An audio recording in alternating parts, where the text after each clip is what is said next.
जी अस्सलाम वालेकुम नाज़रीन, की हाल चाल है जी। मैं थोड़ा मित्र ज़हीर लशारी तुसां वेंदे पे यूट्यूब चैनल रंगला पंजाब। इस वक्त असी पहुंचे हैं चक सरकारी जिहड़ा कि डिस्ट्रिक्ट बहावल नगर का एक विलेज है। बड़ा सादा जा बड़ा प्यारा जा और बहुत ही कुदरती मनाजर पेश करता है। ये विलेज है पहाड़ी कीकरा ने भी इत्थे अपना डेरा जमाया होया है। सादा जे घर या जिहड़े ने झोंपड़ियां जिहड़ियां कान्यां दियां तीलां दियां सन ओह हैं। ते आओ इत्थों दी तुहानूं सादा जिंदगी जिहड़ी ओह विखाने हैं ते इन्हां लोकां दा रहन सहन तुहानूं विखाने हैं।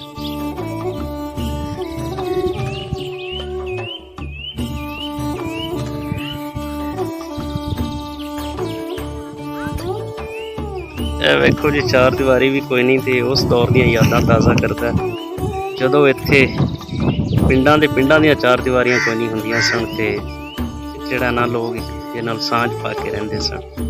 ਬੜੇ ਪਿਆਰ ਤੇ ਮੁਹੱਬਤਾਂ ਹੁੰਦੀਆਂ ਸਨ ਤੇ ਇੱਕੋ ਹੀ ਵਿਹੜਾ ਹੁੰਦਾ ਸੀ ਪੂਰੇ ਪਿੰਡ ਦਾ। ਇਹ ਵੇਖੋ ਇਹ ਖੁੱਡੇ ਤੁਸੀਂ ਵੇਖ ਸਕਦੇ ਹੋ। ਵੈਸੇ ਇਹਨਾਂ ਲੋਕਾਂ ਕੋਲ ਕੁਝ ਸਹੂਲਤਾਂ ਵੀ ਕੋਈ ਨਹੀਂ।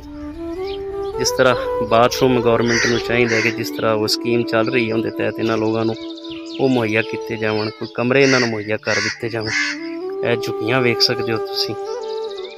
सारा प्योर पंजाबी पुराने पंजाबी पिंड जिहड़े ने उस तरह का मंजर है। यह मेरे ख्याल इन्हूं गई कहा जाता सी।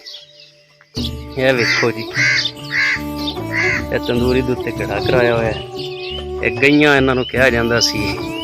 ਇਹਦੇ ਵਿੱਚ ਸਮਾਨ ਸਮੂਨ ਸੌਦਾ ਤੇ ਇਹੋ ਜਿਹਾ ਕੁਛ ਰਖ ਲੈਂਦੇ ਸਨ ਕੀਮਤੀ।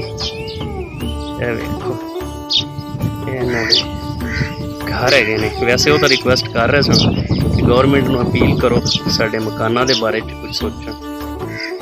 ਇਹ ਪੁਰਾਣੇ ਦੌਰ ਦੀ ਸਾਈਕਲ ਵੀ ਖੜੀ ਹੈ ਤੁਸੀਂ ਵੇਖ ਸਕਦੇ ਹੋ। ਤੇ ਅਸੀਂ ਗੌਰਮੈਂਟ ਨੂੰ ਵੀ ਇਹ ਅਪੀਲ ਕਰਾਂਗੇ ਕਿ ਕਮ ਸੇ ਕਮ ਇਹਨਾਂ ਨੂੰ ਕੋਈ ਇੱਕ ਪੱਕਾ ਕਮਰਾ इन्होंने लोगों को दिता जाए, कोई बाथरूम दिता जाए। बाबा जी इत्थे बैठे सन, अम्मा जी भी तुसीं उन्होंने वेख रहे हैं, वो भी रिक्वेस्ट कर रहे सन कि गौरमेंट को अपील करो इत्थे अपना माल मवेशी बनते हैं। वेखो जी